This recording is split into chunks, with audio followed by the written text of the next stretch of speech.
તમને આખું માતાજીનું મંદિર બતાવશું અને આપણા બધા ભાઈઓ છે તો તમને આખા મંદિરનું બધું કહેશે અને અમે પણ સાથમાં કહીશું. જય માતાજી મિત્રો, ચલો આગળનો બ્લોગ બનાવીએ. તો આ હરસિદ્ધમાનો ગેટ છે, જોઈ લો કાયદેસર ફૂલ તો બનાવ્યું.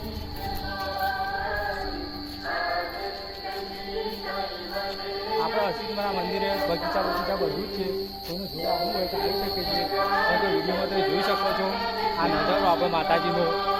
તો આ બધા તમે ઝાડ જોઈ શકો છો. બહુ સારું કામ છે બધા. અને આપણા હરસિદ્ધમાના મંદિરે આરતી ચાલુ છે તો દર્શન બહુ સારા જ થશે ભાઈ. તો જોઈ શકો છો તમે મંદિર હરસિદ્ધમાનું અને સાથે પણ આ બાજુ જોઈ શકો છો આપણે ધર્મશાળા બન્યું છે. જોઈ શકો તો ભાઈઓ આવી ગયા છે. તો આ છે મનોજભાઈ છે અને આ છે આપણો રંજીતભાઈ અને બાજુમાં આપણા પાછળ છે વનરાજભાઈ છે. તો આ બધા આપણા વિડીયો બ્લોગમાં બહુ સાથમાં જ રહેવાના છે.